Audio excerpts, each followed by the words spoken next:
Well, our first conversation this morning is, you had a sneak peek earlier, and it's about not just voter education, but then voter participation. And it begins with registration and collection of PVCs as and when due.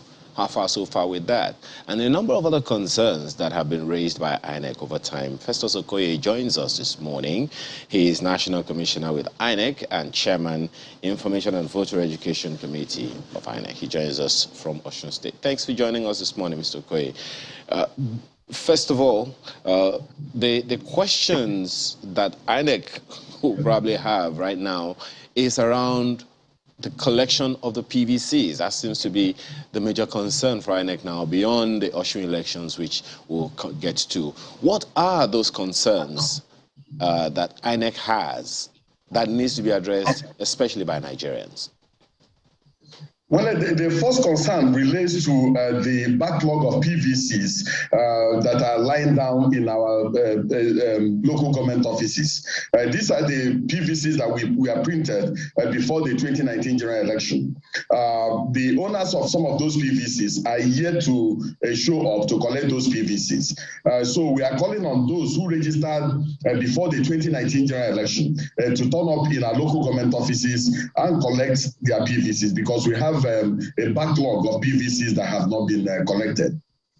Secondly, we do not want people to collect any PVC by proxy.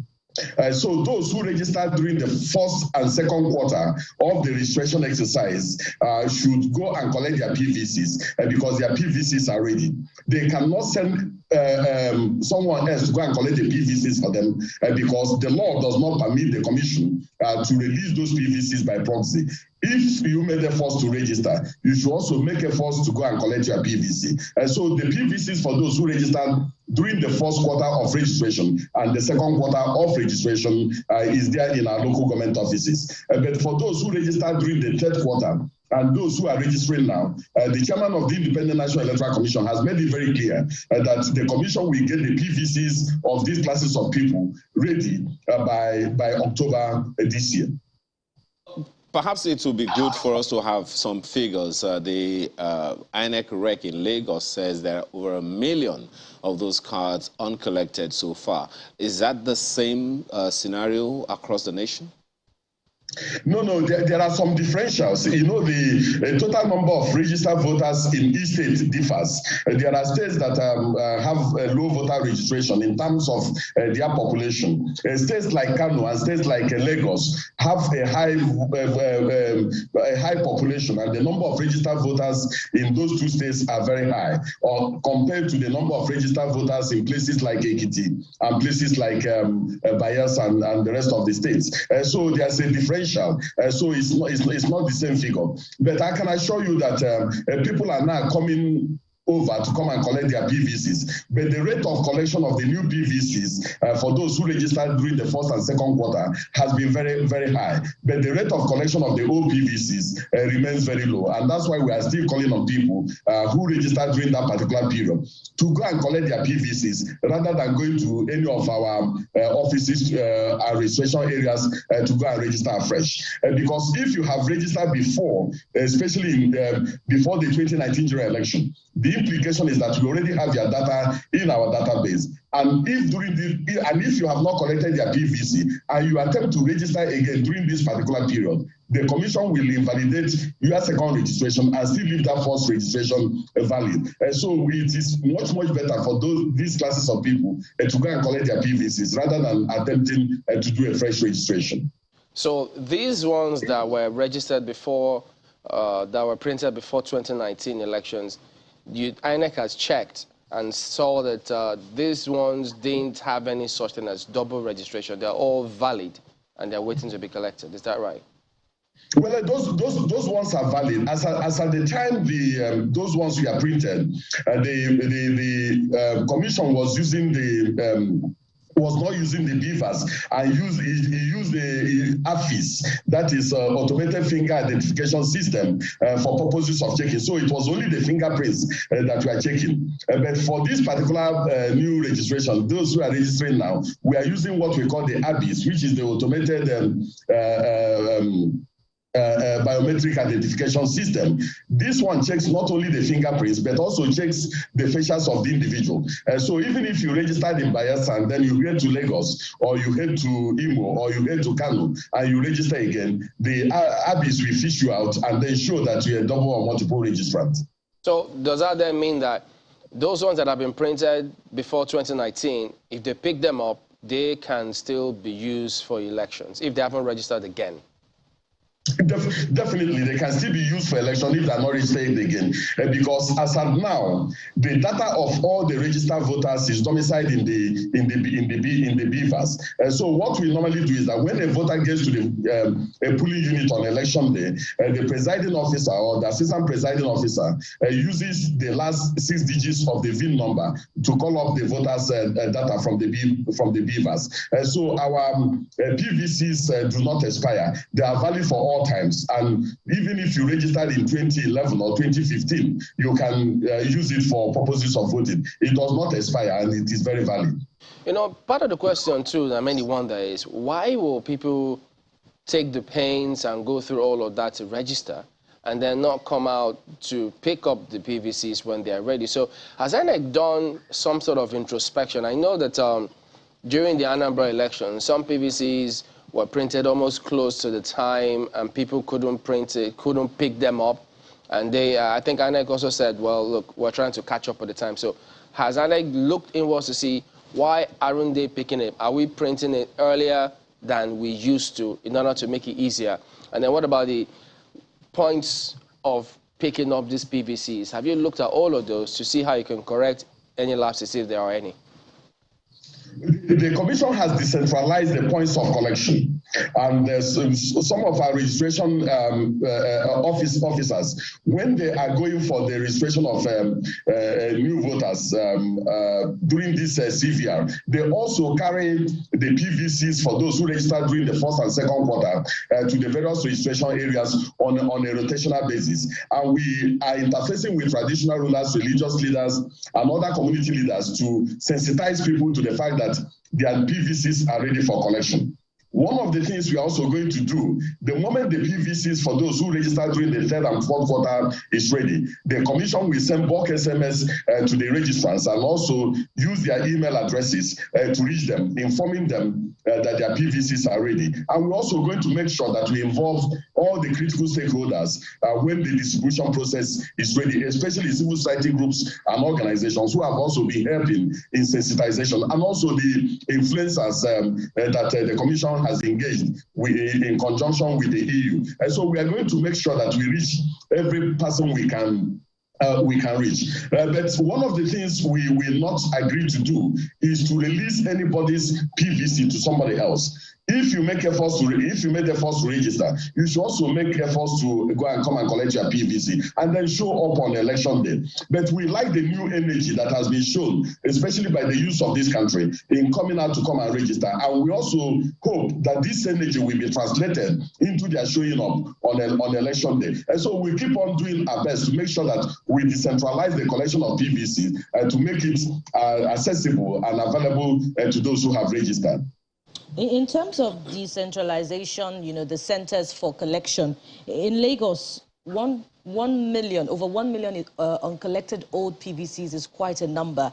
And, you know, part of the complaints, you know, by the electorates is that, you know, the centers are always, you know, flooded with people who want to collect PVCs, and they wait hours and they have other things to do.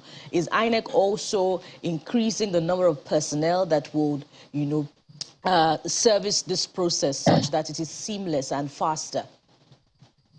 Yes, we've increased the two categories of personnel. We've increased the personnel that are now in charge of registration in terms of the CVR. We have also increased the number of machines in states where we have a surge. We have also increased the number of hours available for registration of these categories of persons. Now, for those who are collecting the new PVCs, there are different officers and or staff of the commission that are giving out these PVCs and also making sure ensure that people do not collect by proxy. But for the OPVCs that have been that arose from the 2019 general elections, those PVCs are in our local government offices, waiting for people to show up and collect their PVCs. And so any person who registered before the 2019 general election who has not collected his or her PVC can access any of our local government offices where this registration took place and collect it. But for the new PVCs, we are moving around the registration areas on a rotational basis and also making sure that people show up to collect their PVCs.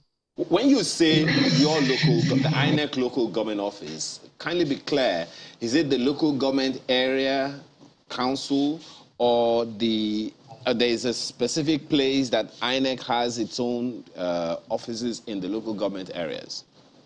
Yes, the Independent National Electoral Commission has offices in the 774 local government areas of Nigeria. So people who registered in those local governments prior to 2019 can go to those local governments and collect their PVCs. Sometimes some of our officers who are also doing this registration also go along with the PVCs of both the old PVCs and the new ones to the various registration areas on a rotational basis, and also trying to get people to collect these PVCs. So we have offices in the 774 local government areas of the country, and people know where these offices are located. Perhaps that's the assumption. The assumption that people know, Mr. Okoye. Perhaps that's the assumption. I just wanted to clear it. How do people, just for those who do not know where INEC offices are, as you said, they are old cards, so some people may have lost sight. How do people find out where the INEC local government, INEC office in their local government is? That's exactly one of the things we are doing. The resident electoral commissioners in the various states are engaged in sensitization program to sensitize people relating to where the registration centers are and where the our local government offices are. We also have an electoral officer in each local government of the federation. These electoral officers are also interfacing with traditional rulers, with religious leaders, with community leaders, with civil society groups and organizations, sensitizing people. And actually, they have a timetable, a rotational timetable on when the CVR will be in each electoral ward, or what we call wards or registration area. So it is at that local level that this sensitization is taking place. So the electoral officers and the resident electoral commissioners have mapped out an elaborate program of enlightenment and sensitization relating to where our offices are and relating to where the registration process is taking place. National Commissioner, what's the update on those areas, particularly in the southeast, where the CVR was suspended due to security concerns, and especially in terms of the voter cards that were destroyed? What's the Commission doing to get a replacement, for those whose voter cards may have been destroyed in the crisis in the southeast? Well, we've harvested the VIN number of all the cars that were destroyed, and the Commission has already reprinted all the cars that were destroyed during that particular process. Now, the CVR is going on well in all the states of the Southeast. We've made special provision for additional IVET machines, thermal printers and fingerprint scanners for the states in the Southeast, especially where we couldn't register on account of security challenges. There are still a few local governments where we are not carrying out the registration at the moment. A special arrangement has been made for people from those areas to register in different places. I know as a fact that there's a particular registration center that has been created for people from Njaba local government in Imo State, and then people from Osu local government and other local governments where we are not carrying out registration have centers created for them. But in the next few days, the Commission may likely review the security situation in some of these local governments and make a determination on whether it is time for us to resume registration there, especially if some of the security challenges can be dealt with, and if adequate security can be provided for the registrants and our staff who are engaged in registration. But as of now, no decision has been taken. But I can assure you that we are going to look into it and then see whether there are some additional measures we can take to get those people to come and register. The report released by the Commission over the weekend also places Lagos as 5th on the list of states in terms of new registration. Can you give us a sense of what it's like? You know, who are which other states are on the top 4, and what is responsible for this? You know, perhaps it can be replicated for those states where people are really coming out to register. I don't have the statistics of it, but I can assure you that the figure for registration keeps on jumping up from one state to the other. As we are aware, some states have declared 1 week public holiday to get their people to go and register. Some states have declared public holiday for 1 day. Some states are taking extraordinary measures to get people to come and register. And because states are taking extraordinary measures, the Commission is also upping its game in terms of making sure that we deploy additional machines. For instance, in Kano State, I know that because of the large number of people turning up to come and register, the resident electoral commissioner has decided to create additional centers at the Sani Abacha Indoor Sports Stadium to provide bigger space for people to relax when they come to register, and also to provide over 30 to 50 machines for people to register. So this is what is going on in all the states of the Federation. So people are turning up to come and register, and we assure those who are turning up that the Commission will do whatever it takes and do whatever is necessary to make sure that their registration is seamless, and that they don't go through so much pain in trying to register. Well, Mr. Okoye, you spoke about double registration the other time, and one of your officials over the weekend in Lagos, talked about prosecution of those who register twice. That definitely is something that INEC has been speaking about, but the prosecution end, if you want to speak to it, as well as other infractions in the process that people need to be aware of so that they are not found in contravention of the law. The Commission has made it very clear that this CVR, the one we are engaged in now, is not a fresh registration. This CVR is for those who have never registered before, and it is also for those who have turned 18. These are the two classes of people that are qualified to register during this CVR. Those who have moved from one state to the other, or have moved from one local government to the other, or have moved from one registration area to the other, do not need to register afresh. The only thing they need to do is to transfer their registration from one state to the other, from one local government to the other, and from one registration area to the other. And then a new PVC will be printed for them, and then their old PVC will be cancelled. Those whose PVCs have been defaced, those who have lost their PVCs, or those who have one challenge or the other with their PVCs, do not need to register afresh. The only thing they need to do is to go and complain, either to our registration officers physically, or they can go online into our registration portal and fill the necessary forms, and then at the end of the day, a new PVC will be printed for them. Those whose names have been misspelled, or those whose dates of birth are not correct, can also go online and rectify that, or visit our registration officers at the local government level or at the registration area level, and also complain, and the necessary corrections will be made, and the new PVC will be printed for them. If they attempt to register again, the implication is that we will leave their old PVCs that has been lost valid, and then cancel their new registration because it's in violation of the law. But the Commission is being slightly liberal in terms of the people who are engaged in double and multiple registration, because some of them are doing it out of ignorance, and some of them are doing it due to either misinformation or disinformation relating to the status of the PVC. There has been some information that went viral to the effect that our PVCs expire. Our PVCs do not expire, and this is what propels some people to rush to go and register afresh. But for those who attempt to hawk our PVCs, for those who attempt to collect PVCs by proxy, the moment the commission is satisfied that a prima facie case has been established against some of these people, we are definitely going to proceed against them. For instance, in Osun State, there were some staff of the commission and some core members who were in charge of PVC distribution, who were holding those PVCs and trying to divert those PVCs. We are definitely going to prosecute them the moment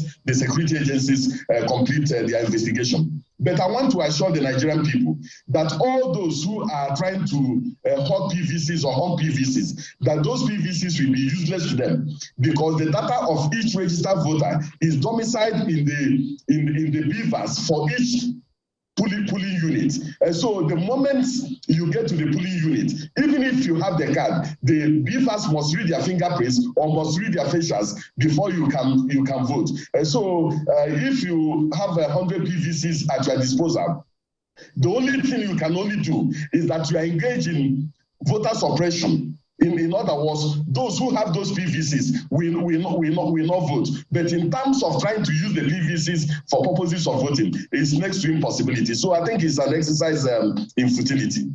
So does that mean that an INEC ad hoc official cannot bypass the system if somebody who has warehoused the PVC shows up with one of those warehouse PVCs, no official can bypass the process for whoever? You cannot bypass the process, and that is why we have polling agents or party agents at all the polling units. We have domestic and international observers. We have security agencies, and we have 4 officials at the level of the polling unit, and we also have the voters themselves at the level of the polling unit. And so there's no way you can bypass the beavers and then get somebody to vote. Moreover, you can only use a permanent voter's card in the polling unit where the person is registered and where the person's name is domiciled. And even at the level of the polling unit, the beavers must either read the fingerprint of the voter or read the facials of the voter. If the beavers cannot read any of these ones, the implication is that the person is engaged in identity theft, and the person will either be politely asked to leave the polling unit or get arrested. About still picking up the PVC. So what about those who have registered, they've not picked up the PVC, assuming they were part of those pre-2019 group, and then they have changed location? Can they go to their current location and say, look, I've not picked up my PVC, can I transfer and get myself picked up in the new area where they are? Yeah, definitely, they can. If they have registered before, for instance, if somebody registered in Kwara State and the person has not picked up his or her PVC, the implication is that the person's data is still in our database.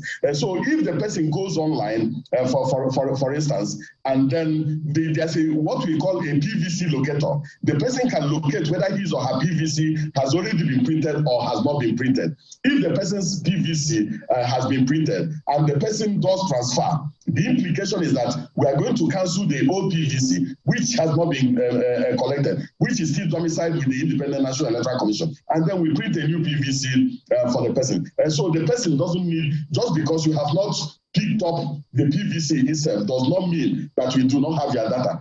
If you attempt to register again, we will invalidate your new registration because you already registered. So what you need to do is just to carry out transfer, and we print a new PVC for you. Mr. Okoye, how does this PVC locator work, and who can use it? Anybody who is computer literate can use it. There are 7 services in our online portal. Out of those 7 services, we only suspended 1 service. That is pre-registration for new registrants. But every other service within that particular platform is still ongoing and is still valid. So if you want to do your transfer, you can just go online and do your transfer. You don't need to go to any of our local government offices to do it physically. If your PVC is locked or if your PVC is damaged, you can also go online and make the necessary key in the necessary information, and it will still be valid. If you also want to locate your PVC, there's a PVC locator in that particular platform. You can go and click, and then you can locate where your PVC is and whether your PVC has been printed or has not been printed. So it's just on that particular platform, and anybody can just go to the platform and use those services. All right. I know that you're making plans for Osun at the moment. Some of the perhaps drawbacks or hiccups for the Ekiti elections, you expected to plug those holes, improve for this particular election coming up in Osun State. One of those key areas was the positioning of the ballot. You know, we talked about vote buying, how certain people seem to have circumvented all of that. What is going to be the latest decision or plan that INEC has to ensure that anyone who manipulated the system one way or the other wouldn't benefit from it this time? Presently, the Commission is training supervisory presiding officers and assistant presiding officers. And it is one of the issues that has been keyed into their training, the issue of the positioning of the cubicles to make sure that we guarantee the secrecy of the vote. Because the secrecy of the vote is at the heart of democracy and the heart of our electoral practice. So we are taking that into consideration. Presently, the chairman of the Independent National Electoral Commission is in Osun, and he's going to visit some local governments today to assess the state of our readiness. Not only assessing our state of readiness, he's also going to visit some polling units where we are going to do mock accreditation. And so the positioning of some of these cubicles will also be assessed. But the challenge is that some of our polling units are located in Doku. Some of them are located in the corridors of schools. We've had situations in the past where some of the voting cubicles were put inside the classroom, and the ballot boxes were put inside the classroom, and the people said no, they want to see everything as is ongoing. And so people want to compete in secret and vote in the open, because we operate what we call the open secret ballot. So we are going to look into the issue of and the secrecy of the vote. The Commission has held a series of meetings with the security agencies under the auspices of the Interagency Consultative Committee on Election Security. And the issue of vote buying is top on the table. So the security agencies are going to increase their surveillance and also be robust in terms of making sure that people do not go to the various polling units to go and corrupt the electorates, or go and do something that is untoward, or do something that will undermine the electoral process. So that has been taken into consideration. But you know, Osun is far bigger than Ekiti State. In Osun State, as you know, we have a total of 30 local governments and 332 registration areas. And the number of polling units in Osun State is also more than the number we have in Ekiti, and the number of registered voters is also 2 times as high as we have in Ekiti. So Osun is a bigger template, and we are not leaving any stone unturned in making sure that we do much better than we did in Ekiti. Just to quickly mention, Mr. Okoye, that I found a CVR live locator on your website. I haven't found the PVC locator yet. Maybe we'll get to that some other time. However, I just want to ask a question quickly around voter apathy.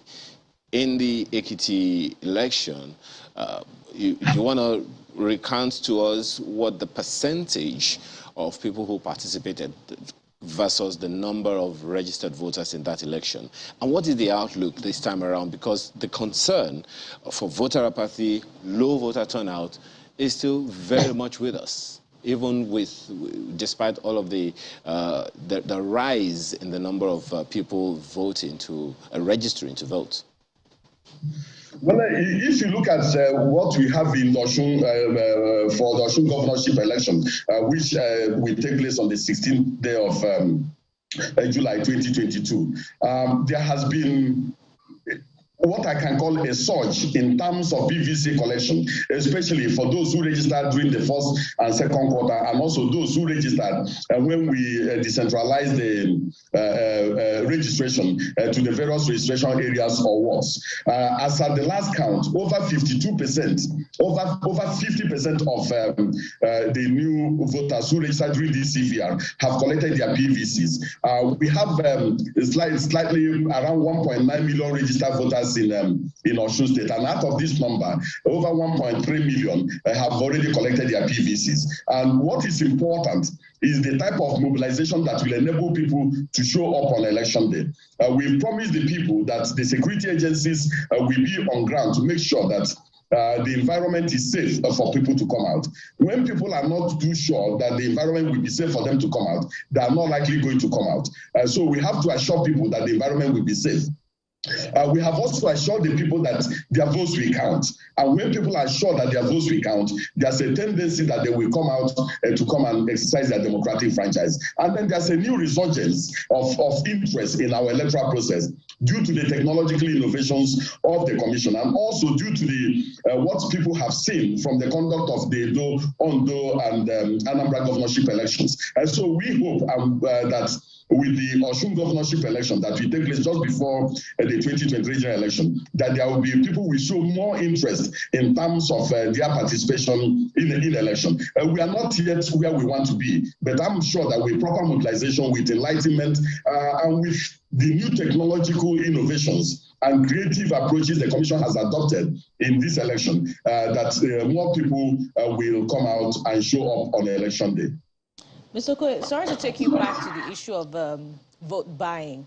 You know, in the just concluded Ekiti election, the concern about the open placement of the ballot box, you know, caused opposition parties who were actually on our program, Sunrise Daily, to say that the Commission was perhaps in cahoots with some of the political parties to encourage vote buying because of the open placement of the ballot box.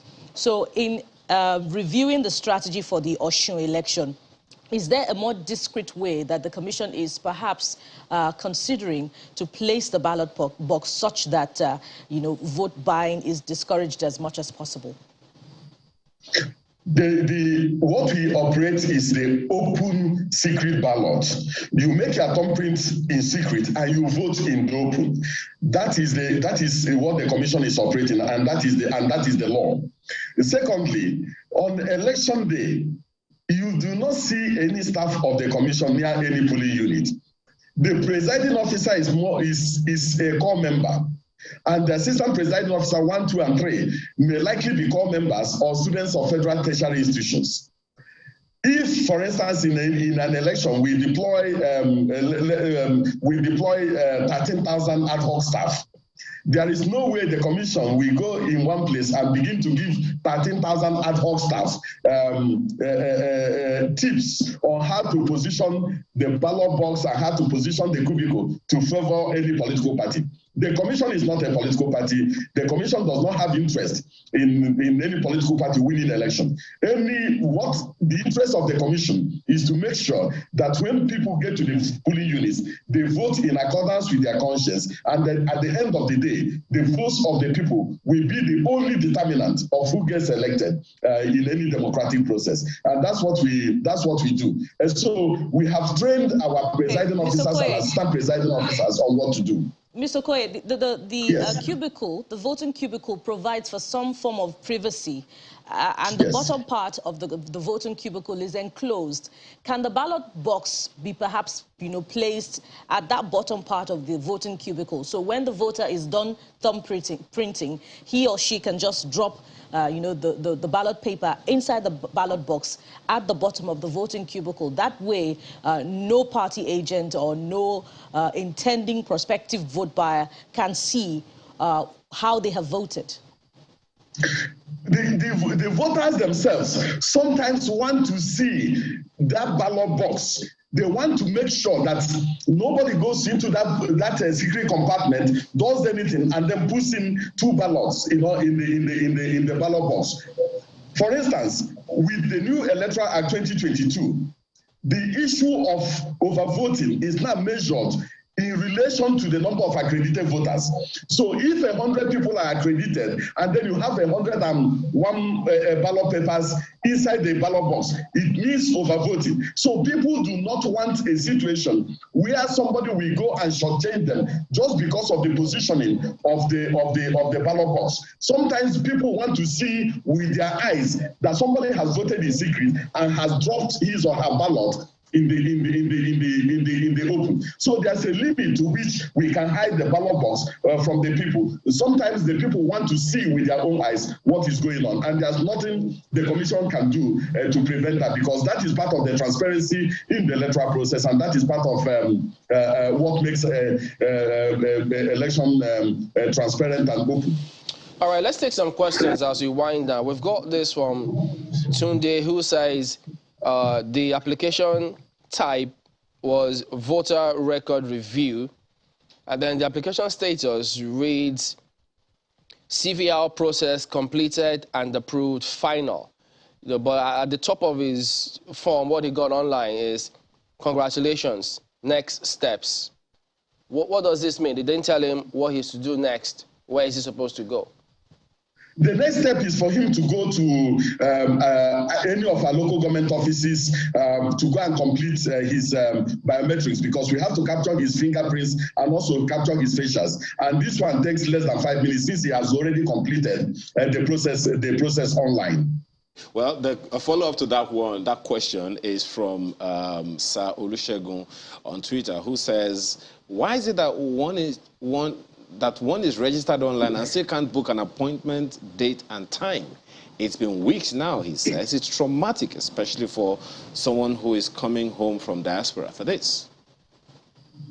No, all those who registered online when the online pre-registration was still valid, we gave them dates when they can go and complete their biometrics. And as we are aware, we are no longer operating the online pre-registration for new registrants. And so nobody could have been given any date for within this particular period. But for every individual who went online and also completed his or her pre-registration, they were given dates when to show up. And even if the dates you were given had elapsed and you didn't show up, if you show up, we will still capture your fingerprints and also capture your facials. A very quick one. This is an old concern, actually, from a Twitter user from the 21st of June, but it's just as important.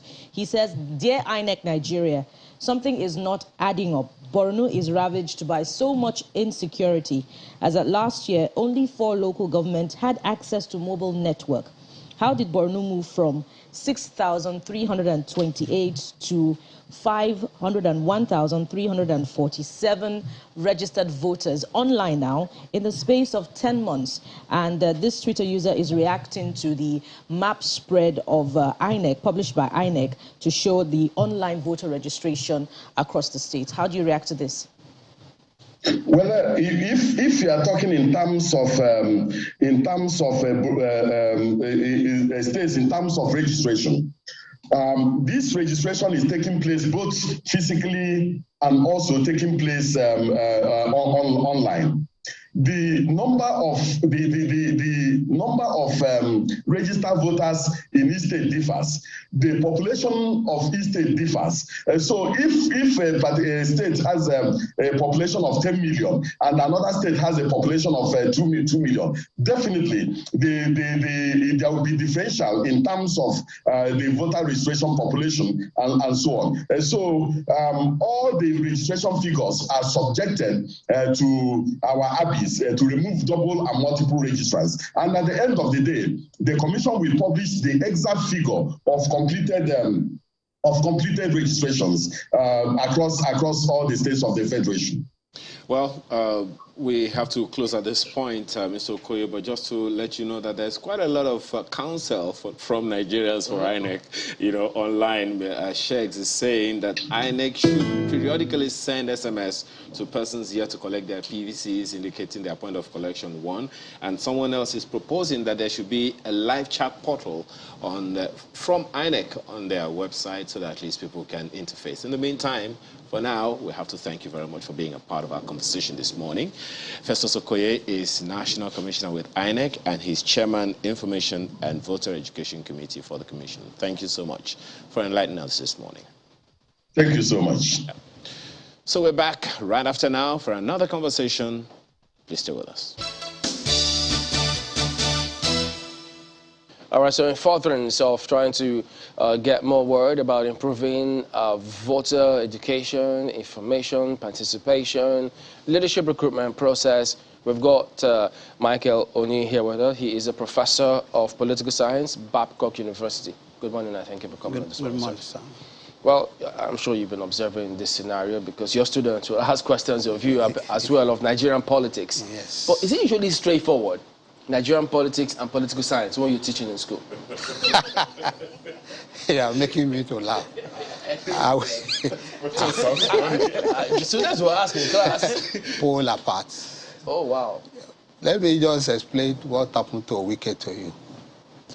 Biological deduction and political, by politics and political logic. Tambuwa was supposed to have supported Wike in their primary. Tambuwa came out to dissociate himself from him.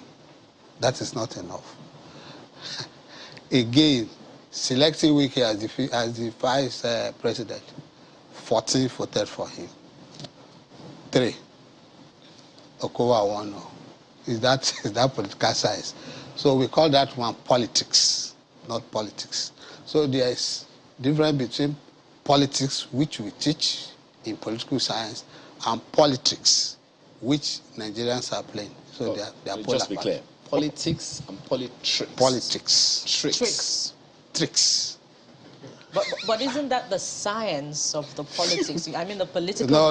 of the actors you have just cited. Politics is the science of study, discussing, and predicting politics. But this one, the second leg, So politics. Can somebody study politics? No. We don't teach that. No. Can you encourage them don't to look at them and see if you can understand this politics? I'm giving you an example of Wike.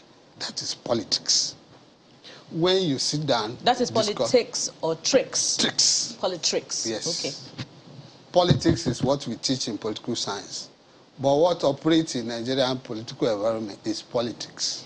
Do you see the need for politics to now be taught in political science? No, we cannot. Prepare and equip No. your Why can we students? be teaching something that is ungodly? Something that is... no. But it's a reality. Politics is ungodly. When you agree with people around 5 a.m., by this time, it has changed. That is politics. I mean, saying one thing, doing another thing. Okay, but what I learned and what I'm teaching my students is politics, the science of politics. There are a number of things that have begun to influence our politics and consequently our leadership recruitment process. Sentiments of religion, of ethnicity, and all those things. Is there a place for that in political science? Like I told you, political scientists will tell you to win election, you have to be acceptable, you have to be voted for by your people. But look at 2007 presidential election in Nigeria, the worst ever by my investigation, where people were voting 10, 20 times, using palm kernel to vote. Those are part of politics. People are looking for power at all costs, and that is what is bringing problem into Nigeria. Ordinarily, this is democracy. It's on the top. If it's recognized and counted, we are okay. But in Nigeria, we are seeking for power because people are now equating power with wealth. Therefore, everybody wants to be there. Everybody wants. Gratifying to know that Beavers has taken care of the palm kernel part of it. Palm kernel doesn't have a face, so that one's. But I'm talking about the sentiments, that usually play. Yes. Now, sentiments of ethnicity, sentiment of religion. They are there. It has been there. It is not now. Look at the days of Awo, Sikh, Aminu Kano and Co. It's been there. If you look at 1979 election, to be sincere, 92% for Ogun State for Awo, 91 in Oyo, 90-something in Ekiti, in Ondo that time. Everywhere. For MPP in the East, MPP, no, it was winning election in the East. NPN was the only national party, but the domain of control is majorly in the North, so it's been part and parcel of Nigerian politics. And I think with time and a lot of sensitization, people will want to vote for. Prof, I'm asking if there is a place for it in the study of political science. It's part of the politics. It's part of the politics. There shouldn't be. There shouldn't be. Now, isn't that where you say if they say politics is a game of interests? So if interests come to play, how is that politics? Interest of ethnicity. I say it shouldn't be. That's what I'm telling you. It shouldn't be, but in Nigeria, it's the major thing. This is my man. This man is from my area.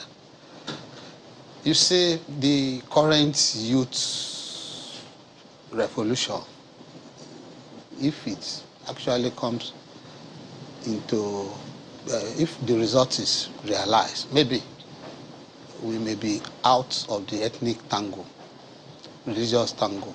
Now they are even hitting deep into Nigerian politics, and it is unfortunate. It shouldn't be. And part of the conversation is that, we now find some of the candidates parading their intertribal marriage as credentials for unifying Nigeria if they become elected, which is critical, But how then do we begin to make them to commit to that promise of unifying Nigeria ahead of the presidential election? That's what I'm saying. You say it's Nigerian politics now is essentially ethnic-centric, religious-centric. People are not looking at, can this man do it? Is it possible? Is it capable? Or people are looking at extraneous variables, what we call extraneous variables in research methodology, factors that should not go near, but are now taking the center stage. But the need for a united Nigeria is just as critical as those other extraneous factors. We have to work together. Look at what, I've measured severally how elections are used to measure national integration. And I've discovered, but for June 12th presidential election, 2015 and 19, our presidential elections have been essentially parochial. But for June 12th, you see the North and the West voted together. That is towards national integration. 2015, the North, the West, and the South, part of the South voted together. 2019, it was like that. There may be a kind of situational differences in the upcoming election. How can we get 1993 to happen again? 1993 to happen again. Yeah. That's what I'm saying about 2019. It may happen. It's too far for me to be making assertive statement here and on the air. It's too early for me. But towards that time, we will know whether it is realizable. Is that what you mean when you said, just before her question came in, that you are seeing a kind of paradigm shift? That's what I'm saying.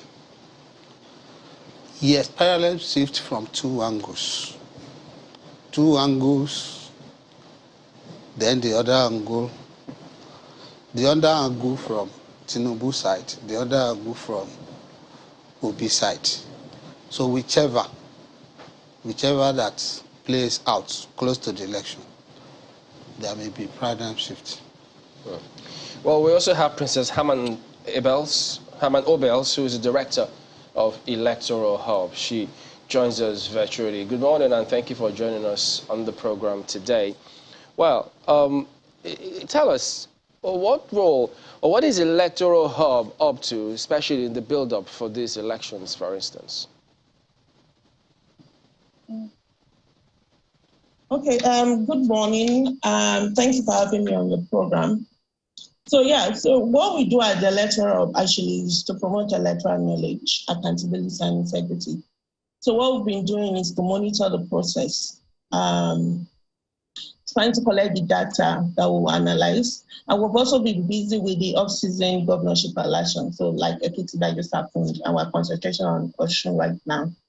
But to come back to the issue on the discussion, which is really recruitment of leadership and 2023 elections. Actually, from our own perspective, monitoring the process, this conversation should have happened before the political party primaries. Because where we are at now is like when you want to cook beans and you have to select the beans before cooking. And in selection, you remove the bad beans and the stones and all whatnot from the beans so that you only have clean beans to cook. Now that has happened. So the beans is already on fire. So you cannot do selection anymore. The selections have happened. We now have candidates going into the election.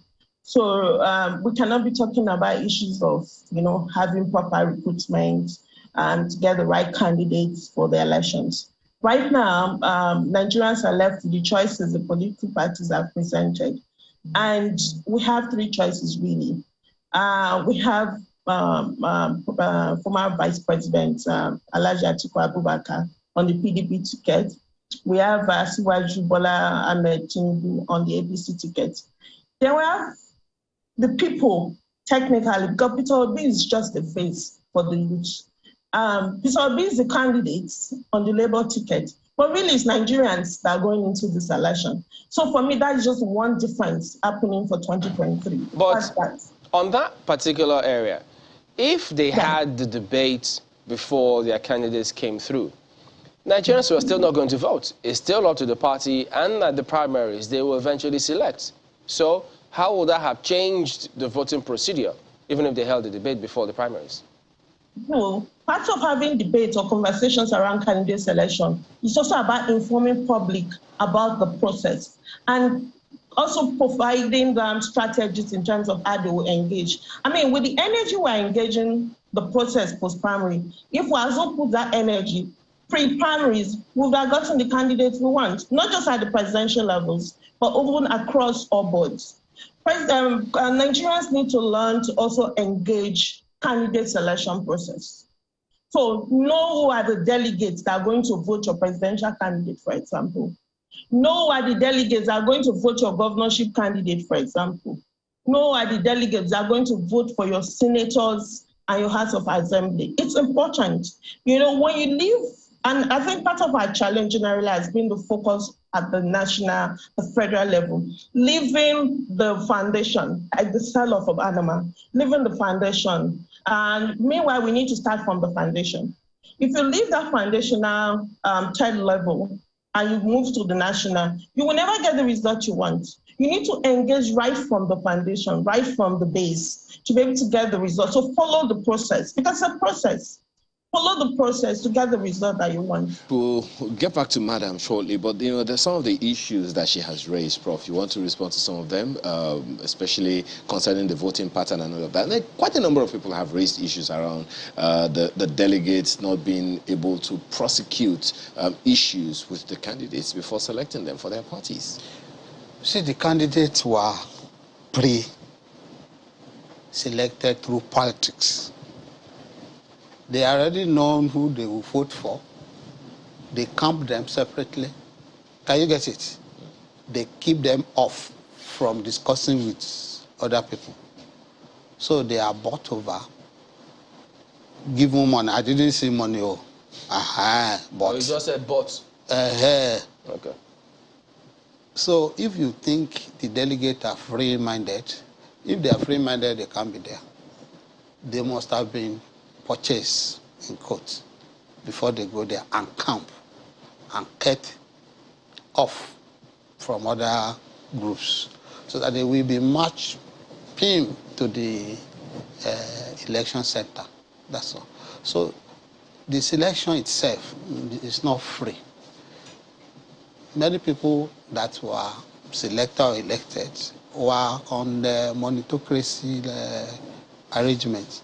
The delegates that has the bigger money will win the bigger vote. So does it mean that debates at that level will have little or no impact? At where they were, many people did not hear what they were saying. They had determined because they were brought from home, I mean their states, to come and prosecute an agenda. So which debate are you talking about? But does that rule out the need for political debate at that level? You know, no, it's necessary. It's part of this. It's part of the process. She also talked about the need to know who these delegates are, the need for Nigerians to know who these delegates are, so that the process is more transparent. How will you know them? Don't you, when they were doing the delegate election, the APC, were you not hearing some people cannot write their names? Are those the people they will debate to? Did they hear banteration? No banteration. But should Nigerians now demand some form of accountability from the political parties such that they ask that the names of these delegates be published? Will you not be exposing them to another danger? And for what reason? For what reason? To publish them before you'll be exposing them to danger. Because after the election, supposing those you supported did not win, and you are looking for something from those that win, they will brand you as a rebel. Perhaps the question Bukola is asking is, if we knew that, my apologies, Prof, if we knew the delegates ahead of time, they would be a lot more cautious to receive gratification for voting. They would not be able, they will be careful to sell their votes, if I can say that, you know, in a manner of speaking. Because if people know, if you know that you are going to represent some people and people are watching you, when you get back, you have to account. So that to a large extent might reduce the issues of exchange of all kinds of currencies during the process. Yeah. All right, I will not oppose to something that will bring sanity to Nigeria. But my only fear and doubt is, will it work? Well, knowing the delegates is different from knowing how the delegates voted. Two different things there. Interesting. Thank you very much. the delegates at that time are politicians, not politicians. No. They are politicians. Because if you look at I don't know, because I don't usually rely on rumor. If you see the pattern of the alleged voting pattern of the APC delegate, you will see that even from Lagos, not everybody voted for Asiwaju. Have you been voting yourself, Prof, in general elections? I said so now, that since 2011, since 1993, I've been participating in elections. What made the difference was 2011, I went home, my hometown, to go and register. Because those I've been voting for, in Lagos, I don't know them. Let me go and vote for or vote against those that I know. So I went straight home, my hometown, Sauke, Ward 7, Ward 7, in Obokun local government. That's where I vote. They will be expecting me to come home. So what is the fundamental challenge that you may have seen in those elections that you think we need to correct? Did you know that many people that vote don't know reasons why they are voting in these days? All is they are waiting for, stomach infrastructure, either before or after they cast their vote. It's as bad as that. Many people don't know the reason why they vote. Is that just a quick one on that question before we go back to Madam? Is that a reason for voter apathy in Nigeria? There's a high level of voter apathy. What, in your opinion, are what you don't reasons? know, what you have not asked question for, is justifications for people registering for elections. Do you know people register because they will ask them voters cards in the hospital, at embassies, in schools, or for some other things? So whether they use it to vote or not use it to vote, that is another thing. But many people have reasons for registering. So when we are talking of voter apathy, yes, if you look at the total number of voters and the percentage of voters, you'll be able to come into that conclusion. But many people had registered not with an intention to vote, but because of ability to gain access to some facilities. Are Nigerians perhaps aware of the implications of another round of voter apathy? You know, because if they don't get it right now, that's another 8 years of where we are. You know, talking about the same thing. Do you think Nigerians will vote to effect that desired change in 2023? You see, there are some questions about this country that are difficult to be answered in affirmative. Look at Ekiti election. I predicted the election. I used to send it to Mrs. Otaibi. If you look at survey I conducted, Shegun. And on the day of I was monitoring from the screen at home. If you see a lot of youth, I say, yes, Shegun has got it today. Thinking those youth were for him, only for the results to be coming out. Now I have some platform that I forward election results to. Let me tell you, by the time the first slot of results I forwarded, some people said, no, this cannot be true. This cannot be this cannot be that. But it was later found to be true. Was it in line with your prediction? It was in line with my prediction. I predicted, you know, as somebody who has been following elections, my integrity at stake. I gave space to Shegun, but I later made final conclusion that Biodun Yebanji will win. We'll see if we can get a prediction from Prof about the next elections. Of course, you saw that the general elections, the presidential election. Well, we will see if it won't be too early to get a prediction. But, well, Princess, when you say that we left that stage of trying to make the process a little more transparent before the primaries and then the candidates emerge, but what about those who argued that, well, yes, that may have happened, and we didn't follow through with that. Insofar as the parties have elected whoever they have elected, we'll still have different choices when it now comes to when Nigerians will make that choice. Does that in any way cover up for whatever happened at the first instance, if it could be described as some sort of lapses?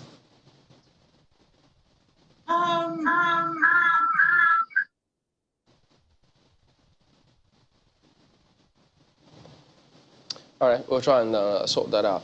So, Prof, we'll see if that prediction will come through. But for now, I will analyze for you here of how the whole thing will go. The next election. Okay, go ahead. Presidential election. Yeah. You see,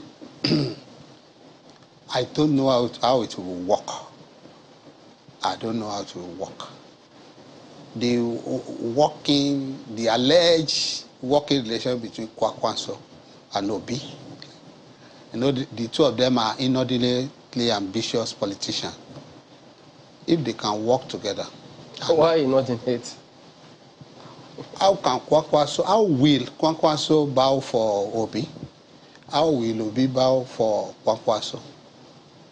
You will call me or I will call you later that it's an alliance that has failed from the beginning. It's not likely. As at last night, Kwankwaso was giving Obi, come and be my vice. Obi that is already been seen as president, if God wants it, will now bow for Kwankwaso. Why not Kwankwaso bow down for? So it's an alliance that will fail. Look at the Wike Atiku matter now. You get it? We don't know where it will go to. Wike has been playing politics twice, and you think he will be so easily forgiven and become a DG and work tirelessly? That's a nod. Fortunobo, as at this morning, is facing a lot of problems. You know, the power was ceded to him by the northern oligarch. Now we have ceded power to you. You must give us, because northern said, you must give us a Muslim ticket. Like you said earlier, religion is becoming an issue, which shouldn't be. Can you get it? Christians want to be somewhere, Muslims want to be represented. What of Babalawo? Babalawo will come up too. Eh? The Sego people will come up too. Then make the issue difficult. As at this morning, the governor said, we fought for you. If we had fought for you, you must pick one of us as a compensation for supporting you. So as at this morning, the road is still not clear for the three of them. But if they are able to resolve, all these problems, which are possible in politics, you can't trust any politician totally. Let's make it more straightforward now. Are you predicting a 3-horse race then? And is it likely to go into a runoff? There's no any other horse again. Okay. There's no any other horse again. Will there be an outright win? Too early. Don't let people quote me that I came here to say it's too early. So what should they quote you for now? They should quote me. If it's close to that time, you can invite me. I will tell you when. So now you're saying that It will be 3-horse race. 3. Not 4. Who is the third? Who will be the 4th? Kwakwanso. Well, There are two. Some will say that those are the 4 major. Different running mates now. If they pair, it will shake the 2 bigger parties. So but you have said that you don't see that happening. I can't say. Okay. Let's go back to. So for now, let's zone it to 3 serious ones. Kwankwaso will be hibernating over there. Although Obi might be hibernating around this place too, the northeast, southeast, but we'll be able to snatch votes here and there from the refugee youths. But there are those. Anyway, we'll come back to you on that one. Let's go back to Mada. Well, speak to, because we're trying to explore the leadership recruitment process now. You've talked about electoral education. Now, there are those who have dichotomized voter education from political education. And you said the other time that the boat sailed after when we didn't get the understanding of what the contestants or contenders, had in mind before they became candidates. What education do Nigerians need now in order to not vote per sentiments, but per needs, per performance? Right now, Nigerians already made up their minds about their candidates. If you follow the words on the streets and if you follow the words on social media, it's clear who Nigerians have their candidates. And there's no, for the rural Nigerians, so the way elections plays out is this. Usually urban Nigerians don't vote. So the middle class and the upper class, they don't vote. So the people that usually tend to vote are the lower class, so people with lower income that vote. And because of that, it's always easy to buy their votes. So for rural Nigerians, it's clear how that's going to play out. So for lower class, it's clear how it's going to play out. But this time around, when the middle class decide to come up, so the middle class also includes the educated youth, the ones championing the movement for a new Nigeria, to rescue Nigeria. those ones, when they march to the polls, then the story will change. And the change is going to happen in 2023. It's going to depend on them. So the youths in charge of the movement today, they are the ones that are creating the structure for the change they want. They are the ones mobilizing. They are the ones doing the education already, and they know the way they are conducting their education. So in terms of the usual civic or voter education, it won't work now. Because the reality on ground is that Nigerians are poorer than the world before. You're going to be talking to somebody that can't eat, that, oh, don't take inequity. People were selling votes for 10,000. That is the highest we've experienced at the polling unit, 10,000 per vote. Are you going to tell somebody that does not have food at home and has probably 10 children or 5 children that they shouldn't take 10,000 to go and cook for their kids? No. And why polling units voters collect 10,000 for votes or 5,000 for votes? Delegates, we saw them sell their votes. We had of $50,000. So Nigerians sell votes at different levels, except those that are passionate or invested in change, like we're saying with the movement. So people that are the ones driving this movement already invested in doing all the mobilization, the organizing, the all rallies across the country. Those people are not going to sell their votes. They already decided on who they want to vote. The thing to look at for now, will they be able to pull it through? Will they be able to win the elections? And for me, it's not a 3-man race. It's actually a 2-man race. So the people versus the politicians. So it's going to win. Is it the youth mobilizing that will win this election, or the establishment, the traditional politicians that we know? We all know this by come February next year, when the results will come out, who won the elections. But in terms of political education now, you can't get it. You cannot tell somebody not to sell their votes when the higher people have already sold for dollars and thousands of dollars. Or when you have people already selling, and both sellings are different levels. You have people that probably all block is what they are selling for if they're delivering a region or delivering a state. Somebody that can deliver a state, it's not 10,000 you give the person, and it's not $50,000 you give the person. Somebody that will deliver a region during an election is definitely not that amount. So everybody sells. It's just that we tend to concentrate on polling unit voters who bother to actually come out to vote, unlike those ones that sell and get more money that don't even bother to come out to vote. So these are actually the dynamics that are at play right now. So the race is actually between the Nigerian young people, the youth mobilizing and championing a new movement for a new Nigeria, versus the old establishment politicians. So who wins this race, we will know come February 2023. All right, in conclusion, Prof, you said something in passing, which may be connected to vote buying and what happens. You said, well, some persons, if you want to vote party A, vote here or line up here. Okay. How does that, is that how it works? No, it's not line up. What was Register. I think that's the word you use. There are registrations, voting registration area within voting registration area. Put party A, if you want to vote for them, you know, there were two arrangements. Eyewitnesses. It's not that anybody told me or I read it up. If you want to vote for party A, 5,000. As you vote, you get it. You get it. Party B, after voting, because we write your name down. If there is a relationship between the names down, can you get it? And the total number of votes cast for the candidates, 10,000. So if you can exhibit waiting game, you are stand to gain 5,000. But if you are not willing to, wait, you get your 5,000 as soon as you vote. I witness it. On election day? On election day. On election day. Were there no security people around?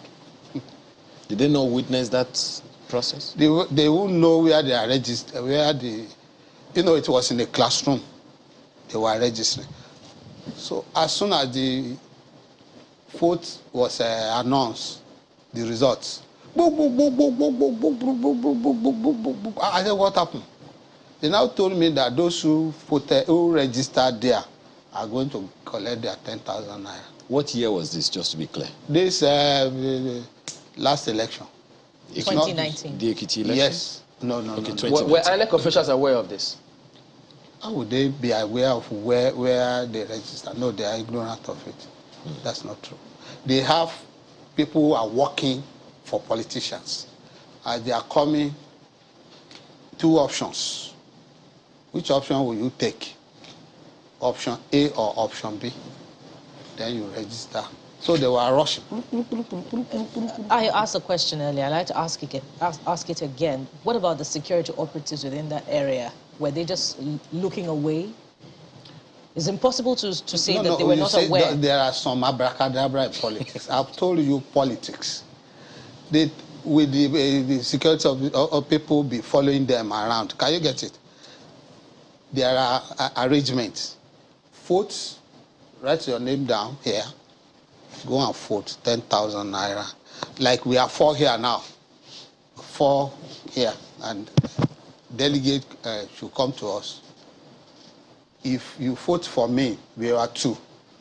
And I have 2. It means I won't give you money.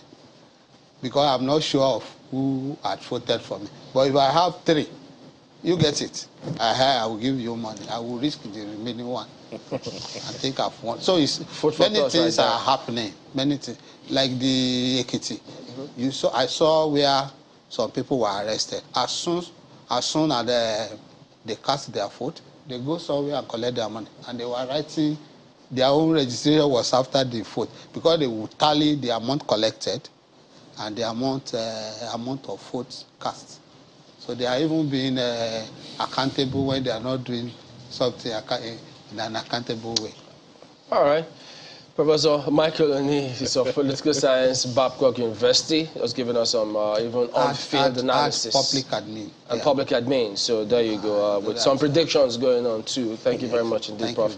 And we also had Princess Hema Abels, who was the director of Electoral Hub. So do we have some comments coming through? Well, we do have them, but we are completely out of time. Professor Enakena, Law Afacross, Temi Tokwe, Olodo Esquire, thank you so much for your comments this morning. Oh, there's one of them there. Imonoka says, we must become clever than we have been, more courageous, greater in spirit and intelligence. We must become members of a new race, overcoming petty prejudice, owing our ultimate allegiance to leaders with capacity and not political parties in building a new Nigeria. All right. That is the show today. Thank you all for watching. We'll see you next time. I'm Chamberlain Oso. Have a wonderful day. I'm Ayo Makinde. Yeah, I'm Bukola Samuel Wanimo. Thank you for